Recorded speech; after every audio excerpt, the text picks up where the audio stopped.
I think it kind of happened over time because we were really interested in murals, and the murals we started off making were like a little wackier and didn't have as much like form in them. And then I think just like scaling your design up and needing a method to do that, it kind of made sense that going with perfect geometry, I don't know, it just like worked out.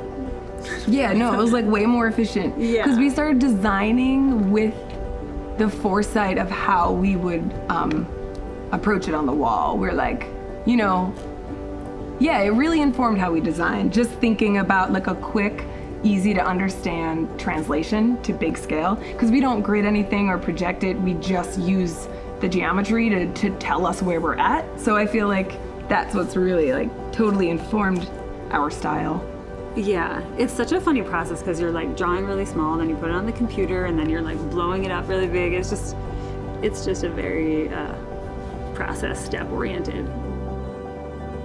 Our friendship has just made this collaboration so seamless. The fact that we could jump into business together, we started a business and started a whole, I guess, art practice with a style. We started an empire, but with a style that we either of us didn't have outside of ourselves. So we created it together, and I think like the fact that we still enjoy hanging out is crazy, and we have a lot of fun. It makes it, it's just been really easy, which is cool. I'm very grateful for that. Yeah, I don't know if like going huge was what we were about, but yeah, like public art and having art outside in public spaces was kind of like where we started.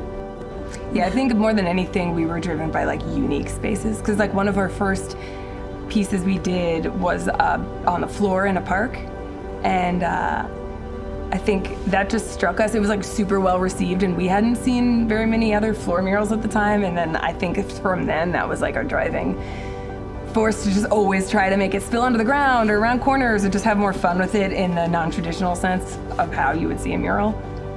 You know, and that was the reason why we also chose to work abstractly. That was definitely intentional, because I think we were noticing that there was like a lack of abstraction in public art. It's really playful, and it doesn't have to, it feels like more musical to us and accessible to people in a way that is like not story driven. Yeah. It's also really nice to see people like interacting with it. I feel like whether it's like kids making up games or, you know, people are just like coming to take photographs, or I don't know, I feel like everyone just kind of like makes our work their own, you know, and it's kind of like the collaboration continues.